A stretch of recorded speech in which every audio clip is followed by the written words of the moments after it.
When you visit Liverpool, as well as seeing the sights, a Beatles tour is normally on the itinerary. However, these can be expensive, with coaches at around £20 and taxis at £130, so we decided to do our own thing. We decided to start with those furthest away from the city centre. A good tip is to go early before the tours start at 10 o'clock. The first place we visited was Strawberry Fields. This is situated on Beaconsfield Road and was initially hard to find. We eventually parked in the side road and walked over to the gates. This used to be a children's home and inspired John Lennon's song. The building is now a visitors attraction and the famous red gates have been reproduced. From here we drove the short distance to Mendips, John Lennon's home from 1945 to 1963. This is a main road, so again we parked in the side road. The property is now looked after by the National Trust and visits inside can be booked. Driving around the golf course, we arrived at Paul McCartney's terraced house. It is in a side road, so you can easily park outside. Again, it is a National Trust property and can be visited if booked. It has been restored to what it looked like in the time when Paul McCartney lived here in the early 60s. From here, we headed towards the city centre, stopping at the bottom of Penny Lane. There are a couple of street signs to photograph at the junction, but if you travel further up, you will find an original painted on the wall, which is now protected with plastic.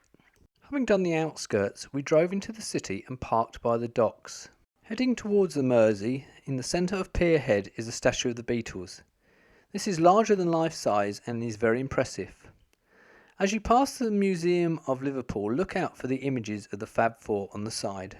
Now walk away from the Mersey and into the city. You will soon arrive at Matthew Street. Heading down the street on the left is the Wall of Fame, with the Beatles featured prominently, and a statue of John Lennon outside the Cavern Pub.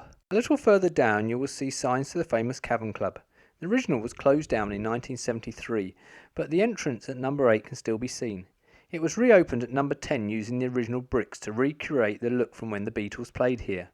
It costs £5 to enter and live music is played all day, so it is well worth going inside but can be very crowded. Oh, yes, Mr. Postman. When you exit the Cavern Club, continue down Matthew Street. On your left you'll see artwork to George Martin, the Beatles manager. If you look up, you will also see lots of different quirky artwork on the walls, featuring the Beatles. Towards the end of Matthew Street you will come across the Beatles Museum. To the right there is a side road with a chalk painting, and if you look closely you can see reference to the Abbey Road sign. As you reach the bottom of Matthew Street, look back and you'll see signs across the road telling you this is the birthplace of the Beatles.